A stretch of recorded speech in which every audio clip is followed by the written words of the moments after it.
ಈ 36 ದಿನದ ವ್ರತವನ್ನು ಯಾರು ಮಾಡ್ತಾರೋ ಅವರೆಲ್ಲರೂ ಶ್ರೀಮಂತರಾಗೇ ಆಗ್ತಾರೆ. ಸಾಲ ಇದ್ದರೆ ಸಾಲ ತೀರುತ್ತೆ.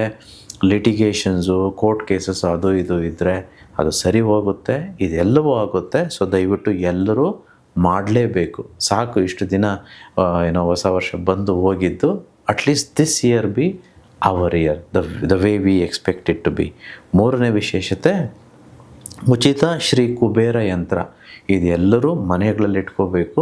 ವಿಶೇಷವಾಗಿ ಎಲ್ಲಿ ದುಡ್ಡು ಇಡ್ತೀವೋ, ಎಲ್ಲಿ ಬಂಗಾರ ಇಡ್ತೀವೋ, ಎಲ್ಲಿ ನಮ್ಮ ಪ್ರಾಪರ್ಟಿ ಡಾಕ್ಯುಮೆಂಟ್ಸ್ ಇಡ್ತೀವೋ ಮನೆಯಲ್ಲಿ, ಅಂಥ ಜಾಗದಲ್ಲಿ ಎಲ್ಲರ ಮನೆಯಲ್ಲೂ ಇರಬೇಕು. ಕುಬೇರ ಯಂತ್ರವನ್ನು ಉಚಿತವಾಗಿ ನಾನು ಕೊಡ್ತೇನೆ, ಇದನ್ನು ತೆಗೆದುಕೊಳ್ಳಿ. ನಾಲ್ಕನೇ ವಿಶೇಷತೆ, ಪೂರ್ವಜನ್ಮ ಕರ್ಮದೋಷ ನಿವಾರಣೆ. ಇದೆಲ್ಲರಿಗೂ ಇರುತ್ತೆ. ಪೂರ್ವಜನ್ಮದ ಕರ್ಮಗಳು ಇಲ್ಲದೆ ಹೋದರೆ ನಾವಿಲ್ಲಿ ಹುಟ್ಟುತ್ತಾನೆ ಇರಲಿಲ್ಲ. ನಾವು ಮೇಲೆ ಲೋಕಕ್ಕೆ ಹೋಗಬೇಕಿತ್ತು. ಇಲ್ಲಿ ಹುಟ್ಟಿದ್ದೀವಿ ಅಂತಂದರೆ ಅದನ್ನು ನನಗೂ ಸೇರಿಸಿ ಹೇಳ್ತಿದ್ದೇನೆ, ಅಥವಾ ಇಲ್ಲಿ ತನಕ ಯಾರ್ಯಾರು ಹುಟ್ಟಿ ಬಂದರೋ ಅವರೆಲ್ರಿಗೂ ಸೇರಿಸಿ ಹೇಳ್ತಿದ್ದೇನೆ. ಎಲ್ಲರಿಗೂ ಈ ಕರ್ಮ ಇದ್ದರೆ ಮಾತ್ರ ಈ ಕಷ್ಟಗಳು, ಈ ಸೋಲು, ಇವೆಲ್ಲ ಅಶಾಂತಿ ಇವೆಲ್ಲ ಇರೋದಕ್ಕೆ ಸಾಧ್ಯ. ಇದನ್ನೆಲ್ಲ ಕಳ್ಕೊಳ್ಳೋದು ಹೇಗೆ? ಇನ್ನು ಮುಂದೆ ಕರ್ಮನ ಅಕ್ಯುಮುಲೇಟ್ ಮಾಡಬಾರ್ದು ಅಂದರೆ ಏನು ಮಾಡಬೇಕು? ಇದೆಲ್ಲವೂ ಈ ಮುಂದಿನ ಕಾರ್ಯಾಗಾರದಲ್ಲಿರುತ್ತೆ.